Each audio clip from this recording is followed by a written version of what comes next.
So in today's lecture, we're going to sort of cover some extended technologies around .NET, just some other things you may want to pursue in the future.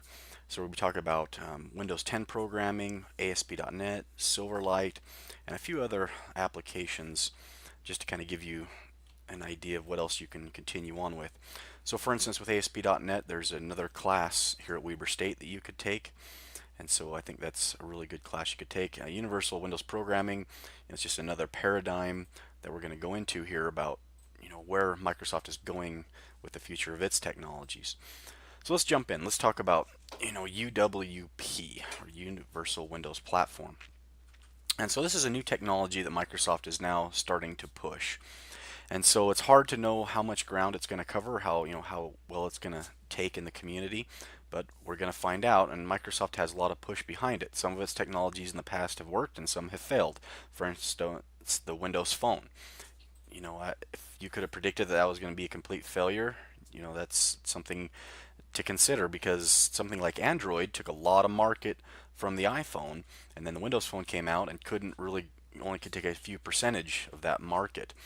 But, again, Microsoft is now coming out with, Windows Surface, and so don't count them out completely in the phone market. Where this Universal Windows Platform, what they're trying to do is try to have one platform that's universal to all different versions of Windows. So what this means is, starting with Windows 10 forward, what they're trying to do is that you could have one environment, Visual Studio, and one language, something like C Sharp, that you can program in and write your application one time, and it'll work across many different devices, and you have control over which devices they run on. So for instance, you can write an application specifically for Windows and a desktop application, or you could write it for a desktop and a tablet, or you could choose to write it for a tablet and a phone, or you could have it for all different platforms. For instance, you could have it for the Xbox, the phone, tablet, and a Windows platform, all in one application that you can deploy to all of these, and they can all be delivered via the Windows Store. So it's just, again, it's a whole different paradigm. However, if you understand the .NET framework, you just have to understand the paradigm of the Universal Windows Platform. But you understand all the syntax, all the code. You just have to understand, just a little bit of extra of the environment you're going to be programming in. And we'll take a look at a real quick program, and you can see that it's not going to be that big of a jump. Again, just maybe pick up another book or just take some tutorials online. You can jump right in. So you can see what it's really talking about is you're targeting a device of families. You're not necessarily targeting an operating system like we've done in the past. So in the past, you had to have the .NET framework always installed on various operating systems, but it could only support certain operating systems. Where here, you don't even care about the OS. You're saying here's the device families. And so what happens is, the more devices you target, sort of the less APIs you can use, because they have to be universal across all these particular devices. Apps are all packaged and distributed via these packaging formats. So again, there's a trustworthy way to get them all installed versus the App Store. So this is what it's talking about here, one store for all devices. There's a common API surface. So again, this is sort of the nightmare that we as developers have to live with. You have your client who wants a mobile app. They want an app for the tablet. They want a Windows. They want to run on all these different platforms. And so that means you have so many different projects and libraries that you all have to maintain, keep them in sync, keep them polished, and it's just a nightmare to keep them up to date. So it'd be really nice if this UWP actually comes forward and can kind of take a foothold, because that way we can sort of create an application that we target these various devices, and then within that code, they have these SDKs that you can take a look at, and you can specialize them based on you can figure out which device it's running on, and then be able to change your code to work appropriately. So certainly your app's going to be a lot more powerful on a Windows machine than a phone.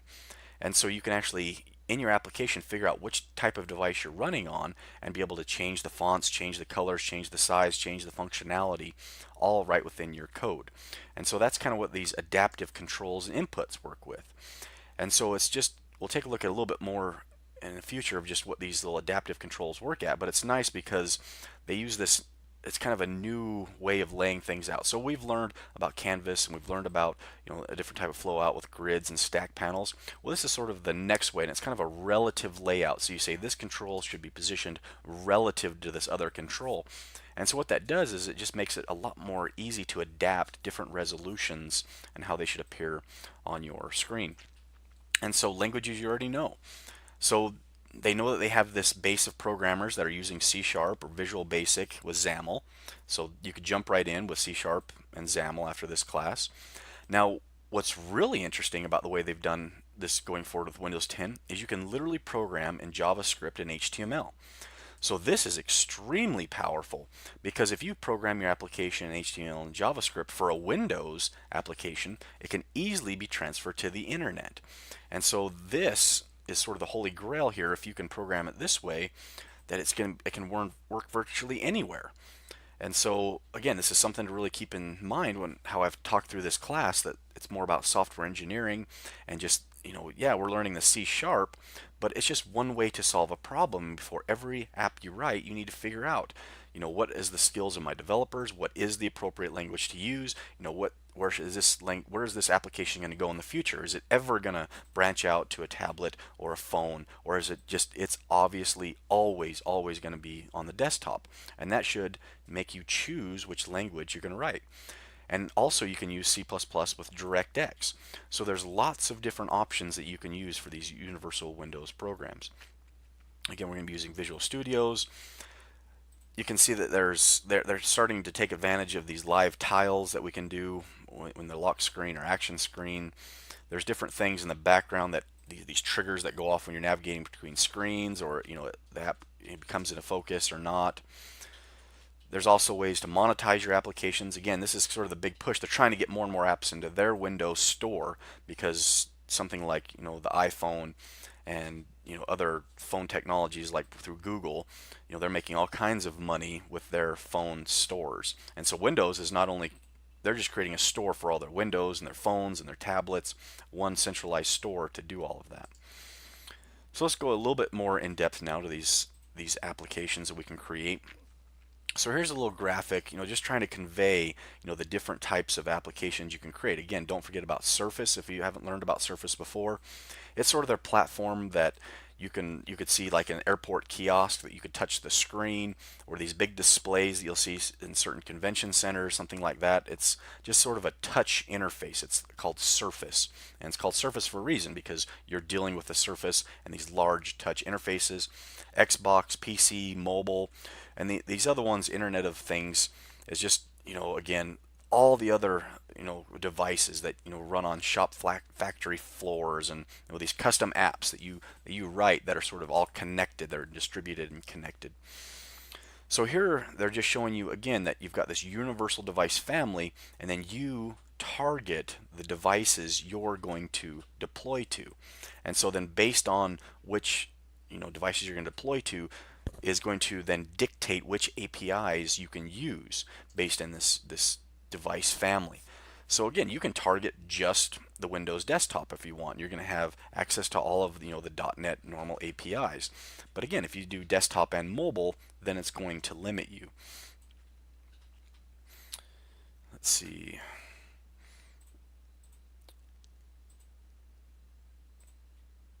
Again, just talking more about limiting devices, excluding, so you can actually exclude to support for a particular device. So here we go. Here's some more of the actual in-depth with universal input now. And so when you're targeting multiple devices, it's hard because writing for a Windows phone is going to be dramatically different than writing for your Windows on the PC.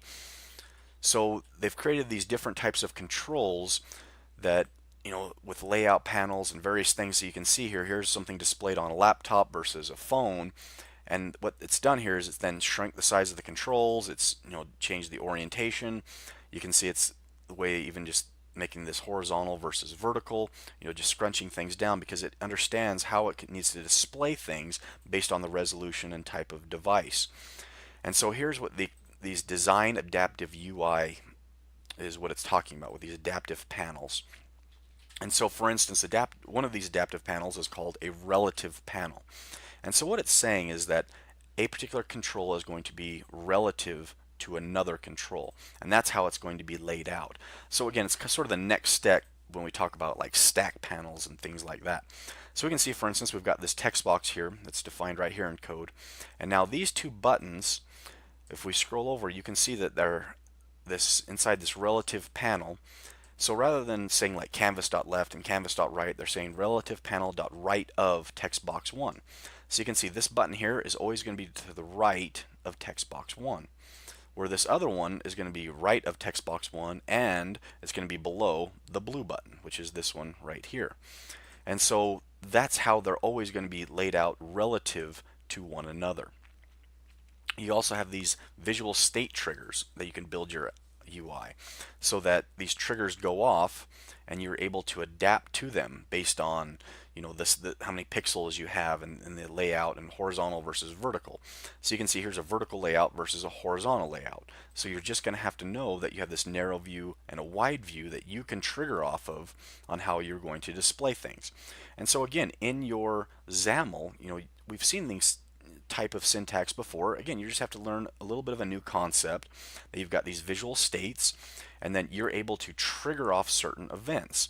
So again, you're adapting a trigger to a minimum width here, a minimum width here, and so it's basically going to set different values based on the resolution that you're working on. And so again, the window width, based on what it is how it's going to display your data.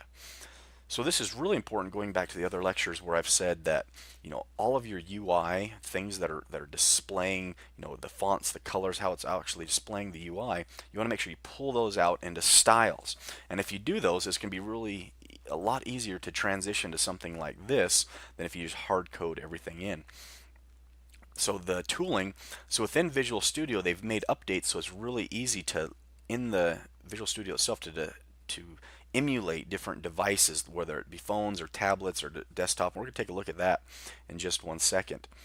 Same thing, adaptive scaling, common inputs.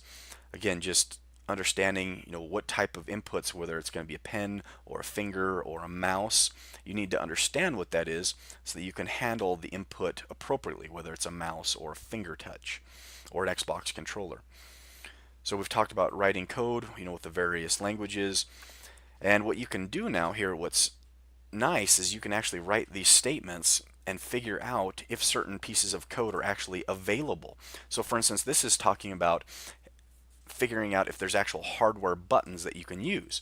So you can see it's actually a Boolean statement that's trying to figure out, is there, a camera present on this device that I'm using. And that would be true if it's on a phone, for instance. It's not going to be true if it's on the PC. So here, true, if we do have this type of button, then we're going to be looking for this type of event within our application. But again, it's not going to make sense for other ones. So within your code, you can write certain statements to figure out what type of platform you're on, and if you have certain hardware elements associated with where you're running at. User experience. So you can connect to cloud services. How you can purchase it. How you can lay it all out. And so let's take a quick look now at an actual application. Now you have to have Windows 10 in order to run this, but let's do a new project, blank universal app, click OK. Now it's going to say what type of targets and minimum version. Again, it's going to be Windows 10 for right now. It's not too exciting. It's just a couple different versions of Windows 10. Click OK. And now what I really wanted to point out to you is that jumping into here, it's going to look very, very similar to all the other Windows applications that we've already written. So you'll notice that, let's get down this and let's come over to our project here, and you can see everything looks fairly familiar, right? We've got XAML pages and our code behind and a few extra things. But when I open this up, here's my designer. It's just XAML. We've been working with XAML. It's just C#. It's just code behind.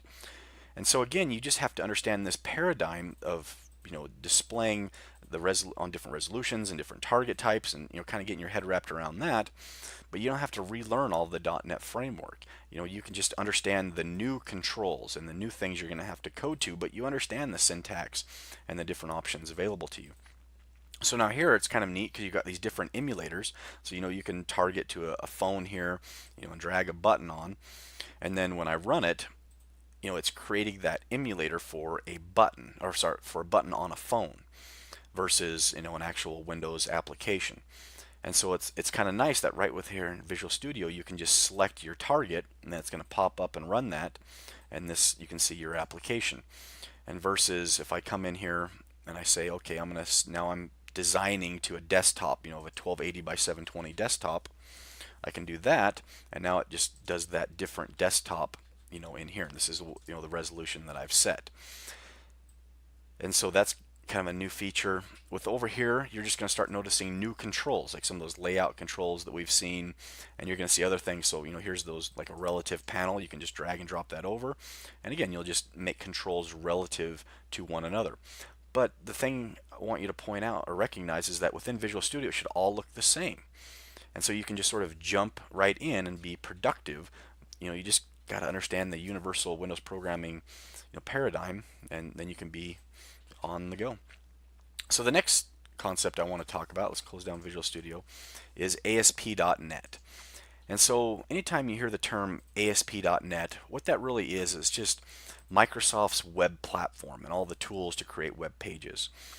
So in this class we've learned about C# for Windows applications. However, all the C# you'd write for a web application is going to be exactly the same, because the C# that runs for a web application is going to be running back on your web server, and then the actual client is going to be inside your browser, so you'd write HTML and JavaScript there.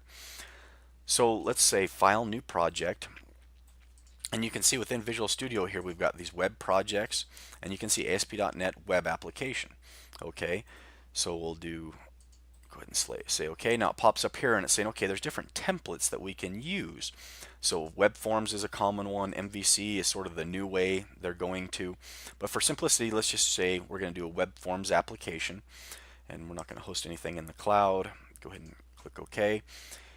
And so what's nice about ASP.NET is that it allows you to build your interface, your HTML pages, just as if it was a Windows application. And that's what's nice, is that you can use these same features of drag and drop and the property windows and all these different things that you're already familiar with your applications. And again, going back to these paradigms, you just now have to understand the web paradigm to be productive. So that's what you're going to have to understand. So what it did was it actually created a website for me, a very basic website that we can go ahead and run, and it can even target the different browsers right from Visual Studio, so that when you run this, it'll come up with this new application, and it sort of just laid the framework for you. And you can see it comes up, and what you'll want to also pay attention to is down here is it actually created this IIS Express. That's where this website is running in. In the older versions, you actually had to have Microsoft's web technology all installed on your machine, IIS, Internet Information Services. Where it's nice because now in Visual Studio they have this lightweight version called IIS Express, and so you don't have to actually turn your desktop computer or laptop into an actual web hosting, an actual web server. Now you can just have this little inline sort of just little express version of it, that way you don't have to open up your computer to the outside world. And so here's our website they created for us, and you can go to the different pages and help about. And you'll notice that every page sort of looks the same, where it has this nice header on the top. You can register it, you can log into it, but it has the same look and feel amongst all the pages. And so there's a way that you can do that, and that's what's called these master pages. And so what they've actually done over here on site.master is this defines how the pages should look at. And just like in XAML, you have the design and you have the source, which was your HTML. And you can see what they've done here is they've defined sort of like visual inheritance. And so they've applied this master style to all their pages, so that all the pages will have the same header and the same footer on them. And then they just apply that, for instance, here to our default ASPX page. And here's the design of it. And so this ASPX page, you can think of this as your XAML, basically. This is your HTML. And behind that is your C# code. Now this is going to look exactly the same that everything we've done up to this point in this class. Now again, going back to the web paradigm, so this is your HTML that runs on the client's web browser. So who knows? You can't know where this is going to run at, right? This runs on their computer. But this C# code is what runs on your web server. So when they click a button here, it could go if your web server's in California and the person's in New York, they click this button in New York, it has to travel over the internet, and then it runs this code on your web server in California. So again, that's the difference between the web paradigm, is this client-server model versus the Windows paradigm that we've been running in, where when you click a button, it's running that code right there on that machine. So again, that's what you'll have to understand. You'll have to understand, HTML, probably some JavaScript. But what's nice about this interface is that it's not going to look good, but I can drag and drop this button on here. Now the way they've done this Windows form, or the ASP.NET programming here, is that they've made it look like a Windows Forms or WPF app, where you'll notice that I've got a button here and I've got my properties window just like I did before. Now it's a different set of properties, however it's pretty easy to pick up on. I can change the foreground color, I can change the background color, the border color. Here's a really easy way to change the text. So I just type this in just like I'm used to, and it sort of takes care of creating the HTML for me. Now you can see that here's the HTML that it's actually writing behind the scenes. So here's the button, here's this label, and we can scroll down different libraries. We click on our button and we can see where it's actually highlighted it for us. Now what this has done is when I drag and drop this button on here, it doesn't actually write the specific HTML in this particular instance. With the ASP.NET Web Forms, what it's actually doing is it writes these little ASP tags. And the reason it does this is because this is how it makes it so easy to drag and drop and just set properties. So it's going to take this tag here, figure out all the properties that you've written for it, and it's going to convert that to pure HTML when you deploy this. So for instance, let's take button 1 here. Now when I run this, it's going to take this ASP tag, and it's going to convert it in my browser to a regular button. So when it comes up here and it actually pops up on my browser, we're going to take a look. Here's my button, but if I come in here and do view source, and we scroll up here, now let's find this particular button, and you can see now what it's done is it's actually added this button into as pure HTML in our code. And so it's actually created what's called an input. So input is HTML's equivalent of a button. And you can see it's of type submit. Here's the name of it. Here's the value. And so we didn't have to think about how to write the HTML. We just dragged and dropped and double clicked, and we were able to write our events. And so what we can now do is, hey, double click my button. Hey, look, there's a button click event, just like we're used to. The difference being that when the user clicks this button, it has to post back to our web server, execute this code, recreate the HTML, and send it back to the person's browser. So, but here I can do, I can update labels on the form. So for instance, let's drag a label on here. And so now I've got this label called label 1, and I can come into my code and say label 1 with full IntelliSense, and I can say dot text equals hello class. Now again, you have to understand that when I click this button, it doesn't happen instantaneously. This has to go over the internet. It's kind of a big difference, and it's subtle, but you have to understand what's really happening here when you're coming from Windows programming. So when I click this button, even though it happens really fast, changing this label, there's kind of a flicker because it actually posted back to my little internal web server, regenerated the HTML, and sent that back to my browser. But again, this could happen over the whole country, over the entire world. So it's just something you have to be aware of. But hopefully you can see that with ASP.NET how productive and how fast you could become, sort of an internet programmer. You just have to then understand HTML, which you've probably had classes on that. JavaScript, you've probably had classes on that.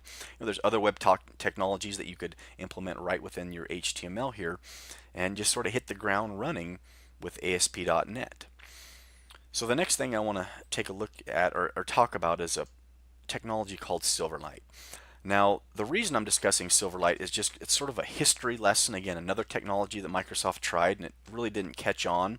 But, it's kind of nice to understand where it came from, and that way, you can understand that sometimes you don't want to jump all in these new technologies because they can disappear just as fast. However, Silverlight is highly related to WPF. And it was sort of the beginning of this universal Windows program that we just take a look at. Because with Silverlight, what they were trying to do is make it cross-platform, cross-browser. And really, Silverlight just allows you to write WPF code and execute that WPF code, the C# code behind it, right within your browser. It's the equivalent of Flash, essentially. And so hopefully you understand a lot of the nuances with Flash. With a lot of people don't like it because it's this ActiveX object that is installed within your browser, and there's been a lot of viruses associated with it, and so it's gotten a lot of negative publicity. So it's starting to go away. Silverlight, Microsoft doesn't even support it anymore. However, you can still find it on some websites.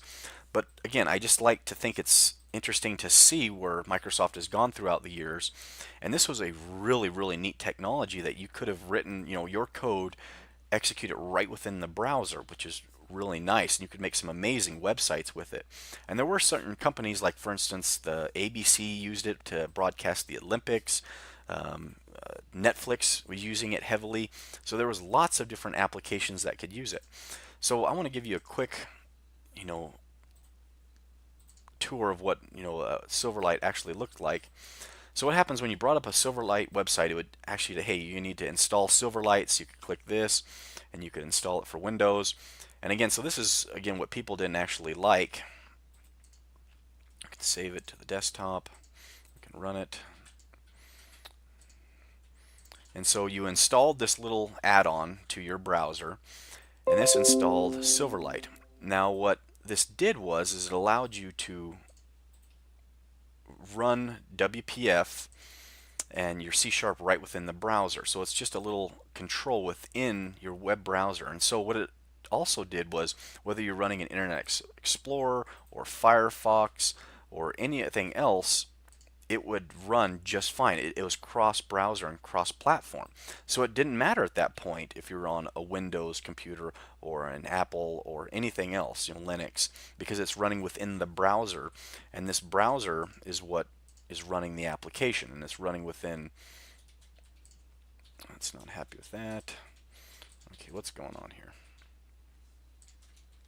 Let's try it this way. Let's try the Internet Explorer, see if this won't work this way. Okay. And so you can see here, this is just kind of a sample application. And this was a weddings venue search, a visual search.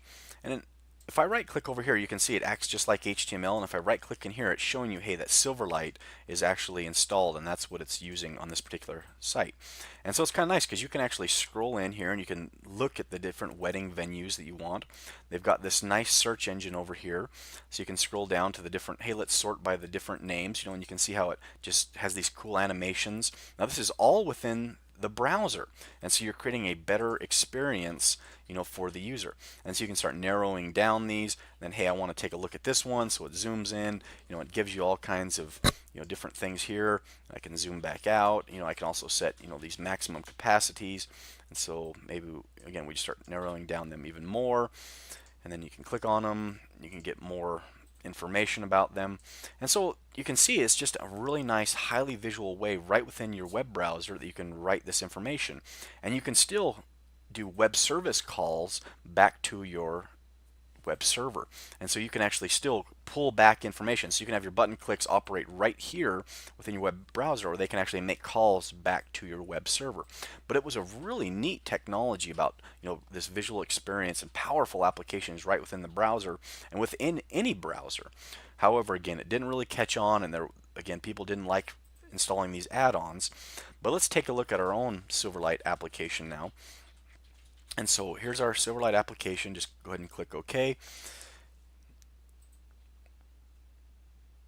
So it's not going to be happy, so we have to download the newest Silverlight for us. So we'll do that. So you may run into the same thing. So let's install that. Hopefully that's not very large.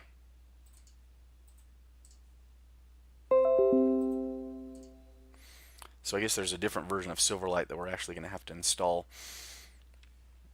And so while this is installing, just keep this in mind with, like, for instance, your UWP applications, because it's just hard to know, which applications are going to take off, which ones aren't going to. So again, this is something you have to think of up front, depending on, the length, how long your application is going to live, the different technologies, the different platforms. So here we go. So we're installing our new application now. Now Silverlight, because it's a web browser hosted, you actually have to create some sort of web project to host it in. So that's all this is saying. It's just saying, hey, do you also want to create a website to host this Silverlight application? So yes, we do. Go ahead and click OK. Now what it's going to do is it's going to create two projects within my solution. One of them is going to be my actual Silverlight project, and one is going to be my website. So you can see here's my website and here's my Silverlight application. So let's go ahead and take a look at our web application. So we can come in here and you can click this page, and this is our startup page. And when we open this, what it is, it's just a very basic HTML page, and there's not really going to be much to it. And all it's going to do is just going to host our Silverlight sort of object here, which we can see right here. And so this object, you can see it references Silverlight, and so this is how it gets embedded into our HTML page. And so it's just going to do this, and it's going to reference, hey, here's this zap file, which is just a zip file that contains our Silverlight application. Now up here in our project, the Silverlight application, you'll notice this is going to look just like almost a Windows XAML project, where we've got our main page and then our code behind. And so this is what's really nice about Silverlight applications, is it's just like writing for almost like a Windows project. Now there's a limited API, like for instance you couldn't access the file system because that would be a security risk. So it was sort of a minor set of the .NET framework, but you could see just how powerful it could be with that other application. So now let's come in here, we can change our grid color. So we can come up here to the background, let's change it to a nice ugly green color here. We can save it. Now let's come back to our HTML page, and let's take this little HTML, let's do a split view. And so what I wanted to do here is let's take a look at this object here. And what we're going to do is we're going to make this little Silverlight control a little bit smaller within our application. So I'm actually going to drag it smaller. And so this will make it easier to see between where the HTML page is and our actual Silverlight control is. So when I run this, you can see now that this part up here is going to be that color. So this is Silverlight and this is our web application. So this is the application, the XAML that's actually running within our browser. So let's come back to our main page here, and let's open up the controls, and let's drag a button on here, and we can drag a label on here. And so if I double click my button, you can see it's just going to create an event just like we're used to. And back on here I can come back over here to my label. I can call this LBL my label, and then here I can say label dot content equals hello. And so now when I run this, you're going to see a button with a label next to it. Now there's a big difference here between what I saw on the ASP.NET application and this application. When I click this button and it updates this label, that code was actually executing right within the browser. And so that's a big difference between the ASP.NET and this Silverlight application. And so it was a really nice way to program. Again, I wish it would have taken off, but maybe with the UWP apps, it can kind of bridge that gap in functionality with Silverlight. So it's kind of a neat technology. Again, Microsoft's not supporting it anymore. It's going away. This is more of a history lesson of Silverlight. So when you hear it talked about, or the failed technology, or what it really was, you can kind of get an understanding of that. So the next technology I want to talk about is called Windows Communication Foundation. And so what WCF is it came out around the same time it came out in the same framework that WPF came out, and some of the other big frameworks that I had talked about, and I believe it was .NET Framework 3.0. Well, Windows Communication Foundation, or WCF, what Microsoft tried to do was sort of combine all of the different technologies into one set of APIs. So all the distributed technologies like ASP.NET Web Services, Microsoft Message Queuing, Enterprise Services or COM Runtime, .NET Remoting. So there's all these different distributed technologies where you can make one computer talk to another computer. And you can make it, whether it's internet or the internet, they're just different ways of, distributed technologies that computers can communicate with each other. And so what they tried to do is build this common framework so you could focus more on your code than how these technologies works. And so that's what they've tried to do. So what I want to do is I just want to give you a very brief introduction to WCF and how you can use it to sort of drag and drop, and you don't have to understand all the plumbing of these technologies, but you can just use the basic framework that they'll build for you. So now within our application now, we're going to use this new technology of WCF to communicate from our browser and our actual Silverlight application back to our web our web server.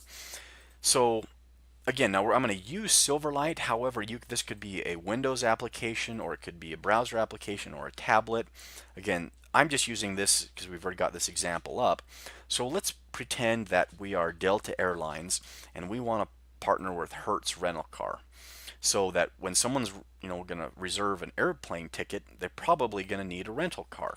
And so we figure, hey, we can kind of scratch each other's back. We can let them to rent a car right within our website to be more helpful, or partner with Hertz, and so we'll get some kickbacks from every car someone rents. So we present this idea to Hertz, and they're like, this is a fantastic idea. And so we say, hey, you just need to completely open up your back-end database, and all this code. And, as Hertz, you're like, well, no, we're not going to, we don't trust you guys. This is our sacred data, and, how we rent cars and, our databases. We can't just give you access to that. So one technology that you can do is web services. So Hertz says, okay, what we're going to do on our web server, we're going to create these things called web services. And web services are essentially just methods that you allow someone else to run through a technology called web services. And so what you can do as Hertz is you can write, for instance, this method on your web server that Delta can call and say, hey, which rental cars are available? So Delta calls this web service, can get a list of the available rental cars and, the pictures associated with them, on the mileage and et cetera, the different car classes. They can display it on their web page. Oh, another method you want to say is, reserve this particular car. So Delta can use this method, and you can control the code. So when Delta says, hey, this user is, and here's their information, and there's the car they want to rent, they just pass you that information. Basically, they're passing you information into a method, and now you can control how that code runs. So you have control over how it accesses your database, how the database gets updated, and how you're processing that user's information, and do they already have an account, and all of that sort of stuff. You have control over it. You've just opened up the world, into your world with these web services. So let's take a look. So our web service, what we're going to do is within our Silverlight application, when you double click this button, we need a way of communicating back to our web server. So remember, normally when I click a button, it runs right within our web browser, but sometimes we're going to need to go back to our web server, which maybe then goes to a database to pull in data to send back to our browser in our application here. So what we're going to do is let's just make sure our buttons are labeled. So command my button, and then we've got over here, and we've got this label, and so we're going to click this button. It's going to go back to our web server via web service, and then when that web service completes getting the data, it's going to send it back, and then we'll display that data here, right within this label. Make this a little bit larger. So the first thing we're going to do is over on our web project here, we're going to create a web service. So let's come over here. Here's our web project. Let's close this one down, minimize this one. So on our project here, we're going to add an existing, or add a new item. And this item that we're going to add is actually a Silverlight enabled web service, or WCF service. Now again, there's other services that we could have created. Because I'm in a Silverlight application, that's why I'm creating a Silverlight enabled WCF service, or else I could have just created a WCF service. So we're going to have this service, and let's call this my service.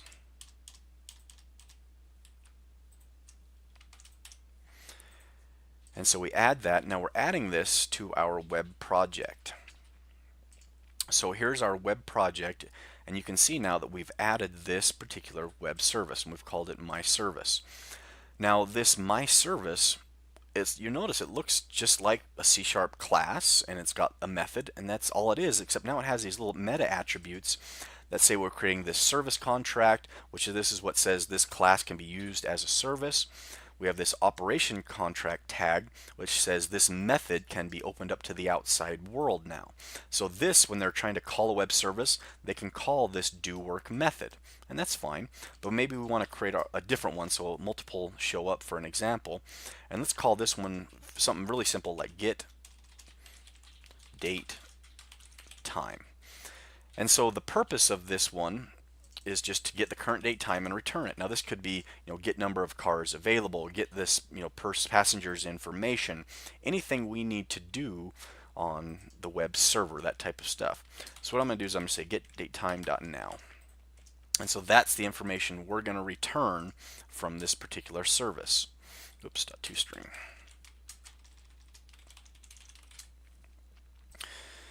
So now that we've done that, we can go ahead and build this application, and it creates all of the code that takes care of the plumbing for opening up this WCF service or web service to the outside world. So now all we have to do is we can come up to our Silverlight application now. So let's close this down, open this back up, and now on our Silverlight application we need to actually discover this other service. And so we can come in here, and you notice here's add service reference. So this is where we would connect to Hertz rental cars service reference. And so you can actually type in the web server's address. Now because it's local, what's nice is I can just click discover. And so you'll notice it pops up, it actually queried the web server, and it said, hey, there's one on this web server called my web or my service. Oh, and within that service it opens up and it says, hey, there's two methods here, one called do work, one called get date time. So okay, now I've this, so let's set this to my service reference, and so now it's going to create the plumbing in your Silverlight application through WCF to connect all of the code that connect and query data from this web service that we're hosting down here. So really you have to think of this as, even though it's all within the same solution, you need to think of it mentally as, hey, here, this project and this project are completely separate. They're not related in any way. This down here is Hertz. This up here is Delta. And so you don't know anything about this, but through this technology, WCF, you just figured out how to connect to it, this particular web service. And so now if we come up here to our application, when we click this button, we want it to go and actually put the date time through this web service into our label. So what we're going to do first is we're going to come up here, and what we're going to say is we're going to say my service reference. So you can see it created a namespace for us called my service reference dot my service reference client. So this is just showing you that it actually created a class for us called my service client. So it wrote this code for us to, again, consolidate all of that technology and code so we don't have to worry about it.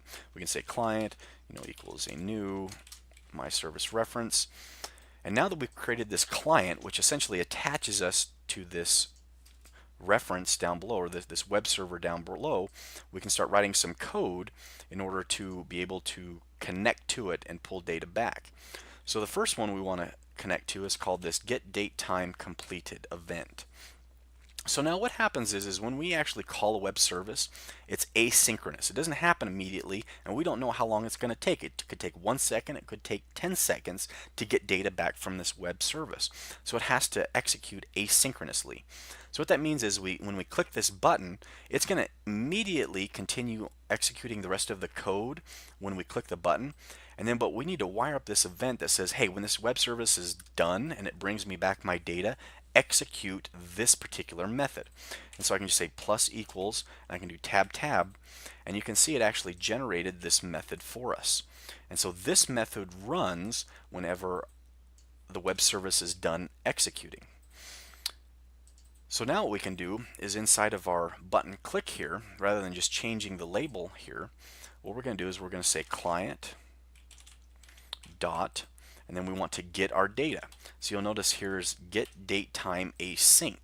So it's saying they generated a method for us that we can just call, and that's going to call our web service. Now it's doing it asynchronously, so it executes this line of code and will continue executing on immediately, because you don't want your user interface locked up for something you don't know how long it's going to take. It's undeterministic. However, when this data call gets done, it calls this method here. So this method will execute.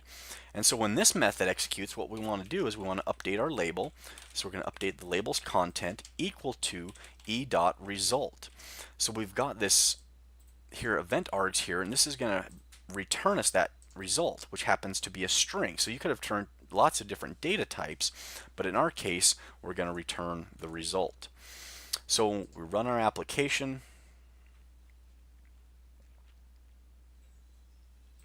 When we click our button now, it's actually going to our web server to get that information, and then through the WCF service, it actually starts getting that. It executes it and it starts the service, and then it gets the data, which is just a date time, a very simple date time. But that's how you can make an asynchronous call back to some sort of web service in this. So this is just, one technology or of many that, again, you can continue your education on, right within the Visual Studio and .NET environment. So the next sort of technology or just sort of concept I want to cover now is what's called .peek and Snoop. Now they sound kind of funny, but they're kind of fun technologies to get into. And so what they actually are ways that we can either reverse engineer our code, or what we can do is I'm going to have to install .peek here. And so you just go out to .peek, you can Google it on the internet, it'll come up with this exe that you can install. And what this is going to allow us to do is it allows us to decompile code. And so let's go to JetBrains.peek. Let's go ahead and open this up now.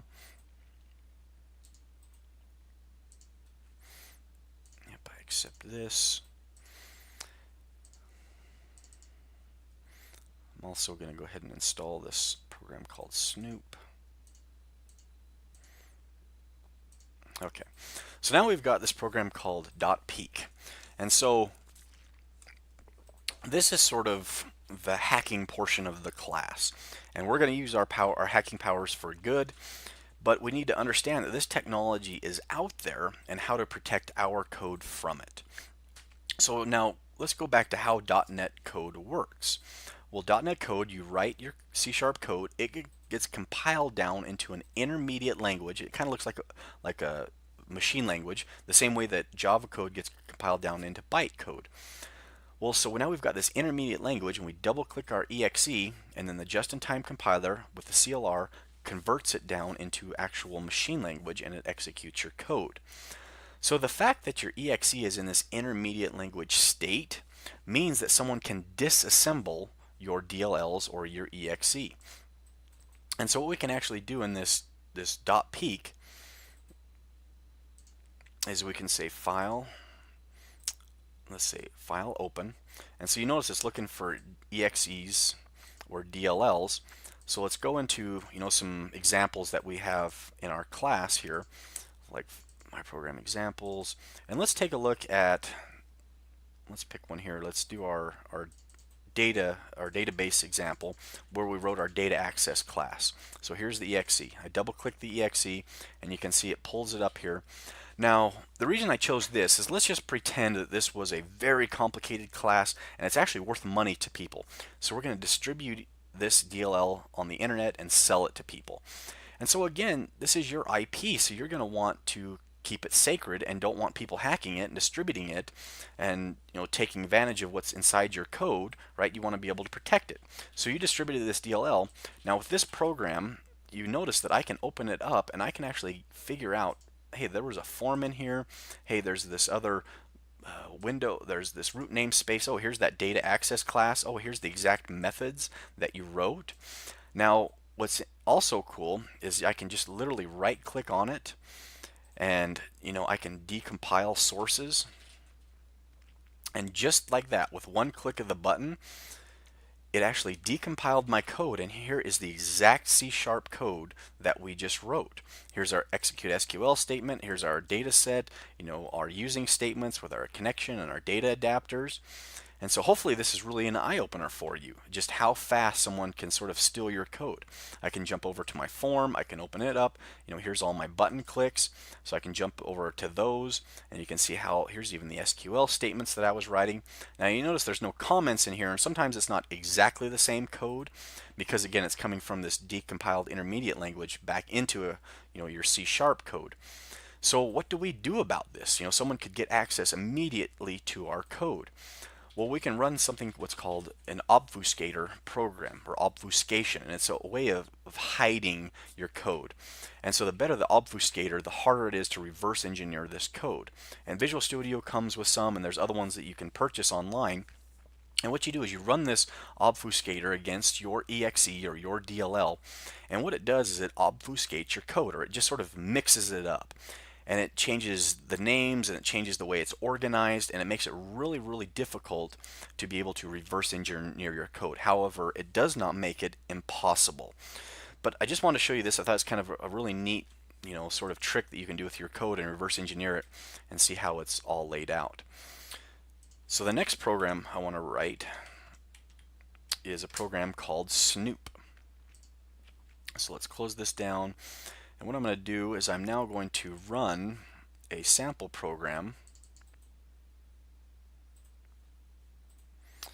a WPF program. Let's take a look here. So I'm going to run this exe. And this is a WPF tic-tac-toe program that I have here. And so now you'll notice here's this little Snoop icon, and we've got this program we've seen before. And you can see it runs these cool animations that's written in WPF. And so this application is running right now. And so if I click this little refresh button in this Snoop application, and what it does is it gives you a list of all the EXEs that are in memory that are actually written with the .NET framework. And so you'll notice I can click, here's tic-tac-toe, and I can click these different buttons in order to actually what are called snoop the application. So if I click this button, let's move this over here a little bit, it actually brings up this other Snoop window. Move this over here. And you'll notice as I actually disassemble this, it's actually allowing me to drill down into the actual user interface of my WPF application that I've got up over here. And so what it's allowing me to do is you can actually see I can actually drill in. Oh, here's the grid for my tic-tac-toe. I can open that up further. Oh, here's the rectangle. Oh, here's the label. You can even see the name of it. So here's this another label. Here's my LBL02. So we can see that this is corresponding over here to 02, 0, 1, 2, and that's how I've actually labeled that. So right on the fly, it's actually allowing us to break apart this code as it's running. So it's kind of a cool way to break up your WPF code. Now, here's the scary part, and why I've so many times have drilled in, you have to validate the user input, you can't trust what the user is inputting, you always have to validate behind the scenes. Now on the fly, watch, I'm going to type in a 0 or an O here, press enter. The running application actually injected this new code here, so it actually changed this to an O. So now again, imagine this is a Windows application and someone was trying to change a social security number or put in some pass in bad piece of data that you would then transfer to your database. This is why it's so important always to scrub the user input and never ever trust your UI. You always have to validate that data, because right here as it's running, I can change these values, and you can see there's all kinds of properties that I can change, and I can break, I can go all the way down. I can even see what a label is made up of, right? WPF is lookless. Well, here's the the style that it's automatically applied, a border and a content presenter to this. So it's kind of a really neat way to dive into your code and see how it's all broken up. The next little thing that I want to show you is this little zoomer here. And so let me go ahead and click on the entire content of it. Oops. So you notice what I can do now is I can click this little button here, and it brings up this other page called a zoomer. Now this is actually something that I've used in the real world, and I'll tell you that story in just a second. But with this, I can bring this up and I can kind of take a look around, and it allows me to zoom in and zoom out. But I can actually click this little 3D mode here, and I can break apart my elements. So notice I can actually grab and I can drag this to the side a little bit, making it 3D, and then I can actually play with the Z index of my items. So it actually pulls them apart, and it shows you the layering or the Z index that I've done for my different elements. And so then I can bring them back together, and again I can drag and I can move it all around. Now this looks really neat and fun, and it's kind of interesting to see how your application, you can break it apart. But in the real world, this actually helped me solve a bug that took me weeks to figure out. So for instance, I was writing this application, and so just imagine an app that has a map on it, and within this map there's a whole bunch of little circles, and a circle can be red, it can be green, it can be blue, and they indicate different status of something that's going on at these points on the map. So what I did was my application would run, go out, query a database, and then I would know how to fill up these points with different colors and whether they should flash, and it was all database driven. So this database was constantly being updated, so I had a live map. And so what all these little circles were being built dynamically behind the scenes, even where they were positioned and the color and all that stuff. So what I was doing is I was noticing that after my application would run for a little while, it was using up all of the memory in my Windows application, on my Windows system.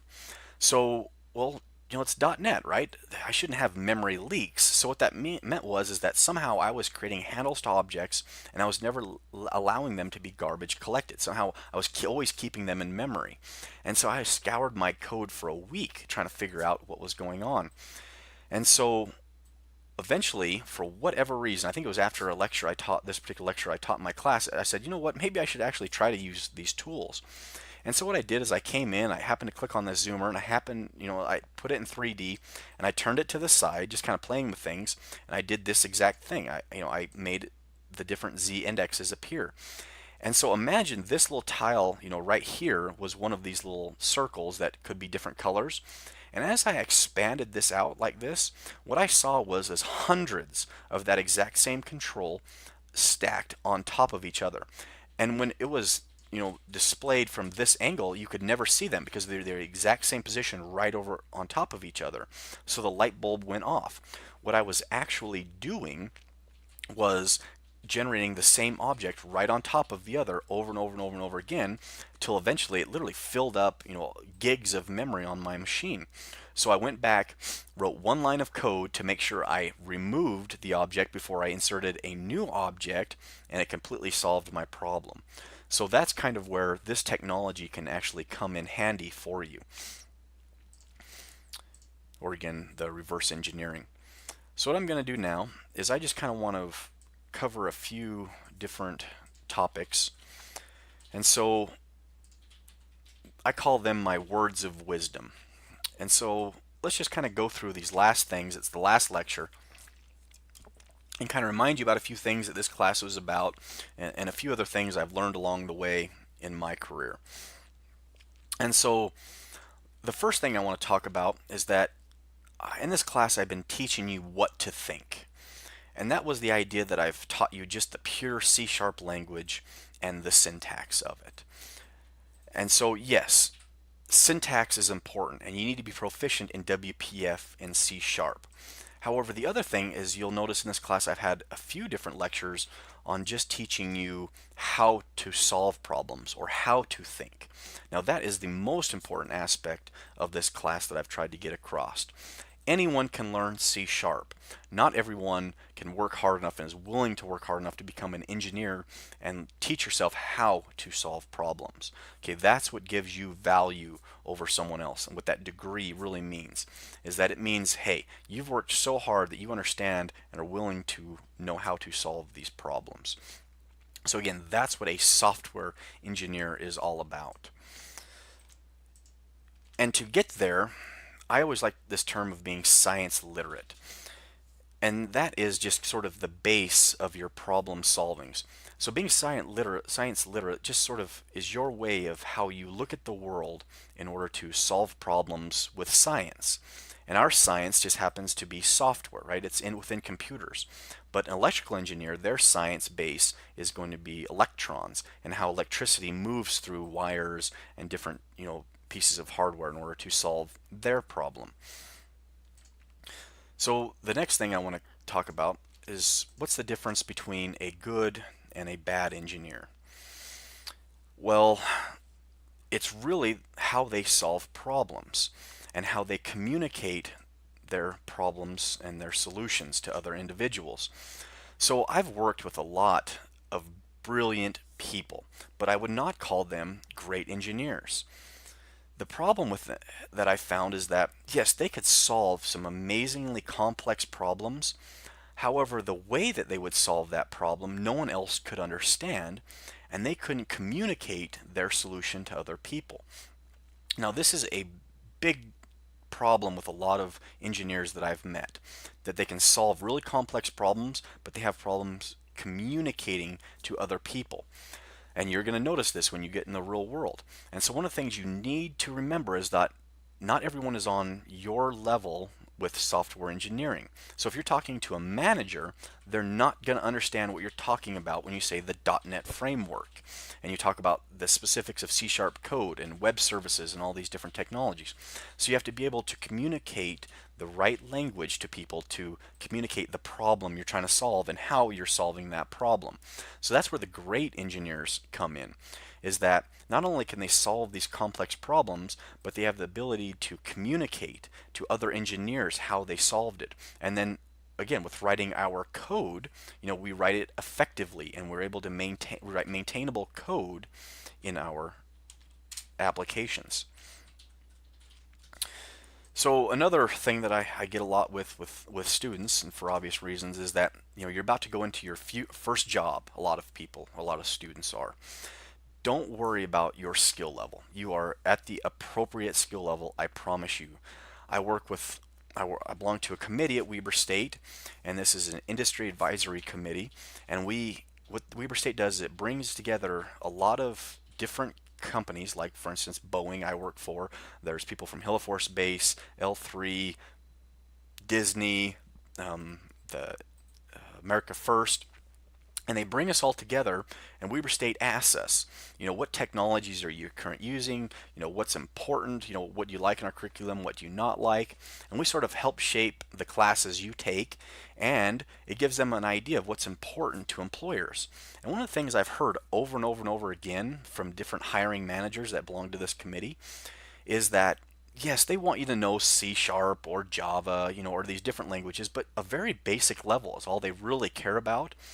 But what they really want is hardworking people that know how to solve problems. I've heard it over and over again from these managers. We want people to be able to think on their own and be able to solve problems. They're going to teach you more C# and teach you other ways that they want to code and those sort of specifics. But don't worry, they don't expect you to be a senior level engineer coming right out of college. They sort of want to improve on you, with your skills. One piece of advice I would give you is try to find an industry that you're passionate about. The nice thing about computer science is that it touches every industry. So if you care about, the healthcare industry and you're passionate about health, go apply at hospitals. I mean, you could write all kinds of technology for doctors or dentists, something to this nature. If you're interested in defense, maybe you didn't want to join the Air Force. However, you could write applications for the Air Force. Or if you want to work in cancer research, maybe a family member, has cancer, and so it inspired you, and you want to help find the cure for cancer. So you say, U of U has some great cancer institutes. So you go to them and you say, could you use my skills? What sort of jobs? And so again, you could write programs that analyze different aspects and help solve the problem of cancer. But if you work for an industry that you're passionate about, you're going to enjoy your job so much more. So just try to look there first. Another thing is that there's always going to be advantages and disadvantages to working for large or small companies. So working for a large company, you're going to have to deal with a lot more of the corporate world, a lot more training that you don't care about, a lot more meetings, and a lot more waste.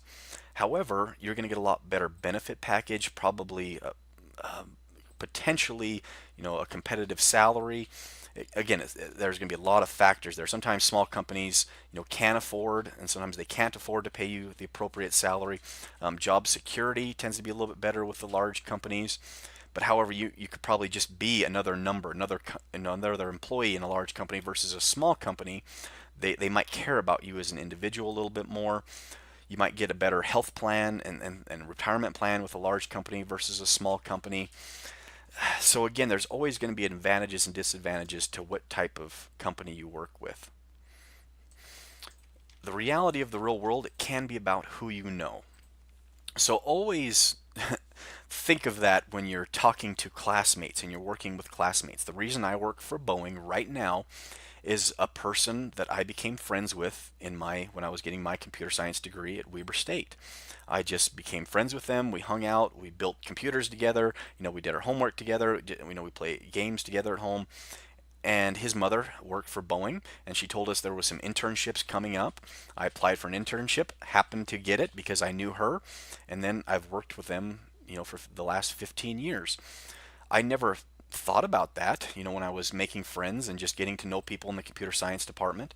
I also became friends with the department chair at Weber State University. This was a long time ago, and I took classes from him, and then I actually got an internship with him, and he had a small consulting business. And so he knew me, and he knew that I would always wanted to try to teach. And so after I got my master's degree, he said, "Do you want to come teach for Weber State?" And it was scary. I was 25 years old, and I started teaching. So again, that's how I got into teaching, was just who I knew. At my work, I've always tried to be that person that, people wanted on their team. So I was easy to work with. I wasn't that grumpy person. They knew they could come to me if even under highly stressful times. I wasn't going to snap at them. And they also knew that I was proficient in my job, so they knew they could count on me to get my job done. And over the years, that's, saved my bacon over and over again, where, my project has been coming to an end, and rather than getting laid off, other people have wanted my skills, so they moved me to other teams because other teams wanted me. They wanted me on their project. So I promise you, make your skills known and be easy to work with at your company. So again, be the person your coworkers respect and want to work with. You want to be known as the expert in certain areas. So make sure people know that you're the WPF expert, or the C# expert. And people look up to your skills and want to, so you're sort of known as that lead with the highest level of skills. The thing with managers is you want to make sure that they're aware of your accomplishments. I tend to find that a lot of managers have very little knowledge of your day-to-day sort of activities and what you're really doing and accomplishing and the problems you're solving. And so, while I'm not saying be a brown noser and just sort of kiss the manager's butt, what I'm saying is that as you start accomplishing different goals and different tasks you've been assigned, write them down and make sure that your manager knows that you've accomplished these tasks. So you can send them simple emails, you can talk to them in their office about, what you've accomplished and what you've done, and you sort of have to self-promote.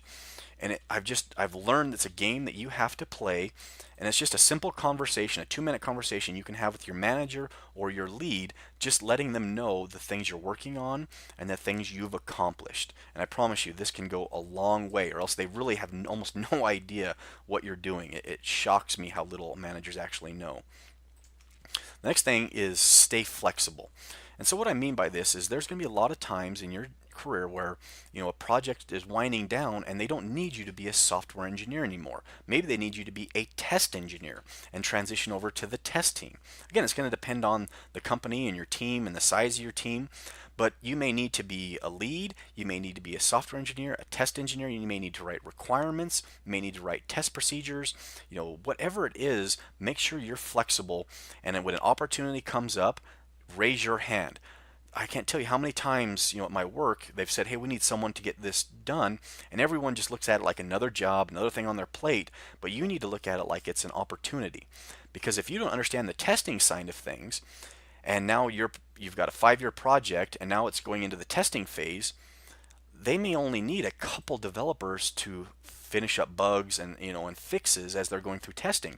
So if they can't find another home for you on another project, that could be a real troublesome time for you. However, if you have been willing to step up and also start working with the test team, maybe you could transition to the test team and stay employed. Now next one sounds kind of funny, but people do judge you by your appearance. It's a reality. And especially with going on job interviews, or people that you work with, I just need to mention that because you would be surprised what I've seen people come in and for interviews or working on the job or just looking unkept even as students. So just remember that it is a reality that people are going to judge you by your appearance. One thing I've seen over the years is how much the job market can fluctuate, even within just different languages. So like for instance, there was a time when Java was the main language, and you could have a year or two of Java experience and make $110,000 a year. That's not the way it is now. A lot of people know Java, so you're just not going to make that kind of money with that kind of experience. So you're going to notice a lot of C sharp jobs coming and going, Java jobs coming and going. And so what you really need to do is make yourself marketable. You want to try not to peg hole your career where you only know C sharp, for instance, and think for the rest of your career you're only ever going to program C sharp. The reality is, when it comes to computer science, it changes all of the time. The technologies I learned when I was in college, I graduated in 2002, they're a completely different set of technologies than what we're using now. Even the .NET framework is completely different than when I learned it. So I had to constantly buy books over the years, constantly take seminars, read little tutorials online. I had to learn different languages, whether it was C sharp or I learned a lot about LabVIEW, another programming language, or Java. I had to learn JavaScript.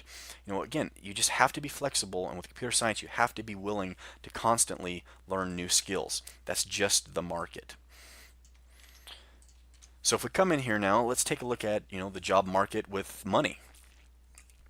What I tend to find is that a software engineer right out of school, again, we're talking Utah. Again, this is obviously going to change depending on what region you're working in. In Utah, you can start anywhere from 30 to 40,000. Right out of college, you're starting a little bit on the higher end if you're going to be making 50,000.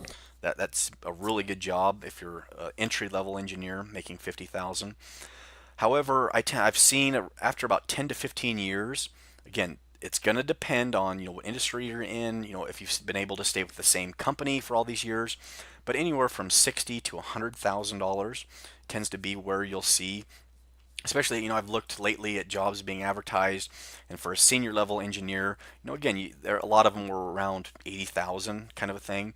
However, if you're able to work with the same company and sort of work your way up to a senior level engineer, you could definitely make $120,000, $150,000. But again, it's just going to depend on the company that you're working for. Always remember that an engineer is not a programmer. You're the person that solves a problem. You just happen to solve it through software. That's the difference between you and that person that writes software overseas. They have a very specific set of requirements that they're programming to. You, a lot of times, do not. You'll just have a problem that the customer needs solved. And it's going to be a complex problem, but you're going to fix it through software. So always remember that. That's your job, is to solve problems, not to write code. With this class, what I'd like you to do is now go back and take 10 minutes and go look at your old assignments. Look at how far you've come. It's kind of like handwriting, and I've seen that. So just like an elementary school teacher sees a student's handwriting progress over their class, I've seen your skills as a software engineer progress throughout this class. Go back and look at your first few assignments. Look at how terrible they really were. I guarantee you wrote all of your code behind the UI. You didn't abstract any of it out. Everything was behind button clicks. You barely wrote any methods. And then think about where you wrote your group assignment or your last couple assignments, and take a look at the difference. And so it should be clear your skills have developed along the way. And sometimes that you need that realization to sort of gain some more confidence in what you've learned going into the real world. I always like it when students keep in touch after they've graduated or after this class, and I like to hear about, how this class made a difference, how you're using C# in the real world, so I can sort of forward that on, to my current students. So please always stay in touch with, anything I can help you with, or if you need recommendations for like a master's degree, something like that, please don't hesitate to ask me. I'm always here to help, in any way I can, whether that's with programming or you need education or job advice, anything, I'm always willing to help. Just shoot me an email, and I love to hear from students. So I hope you've enjoyed this class. Hope you felt like it was one of the better classes at C# that you've taken that made a difference with going into the real world. And just, again, always keep in touch.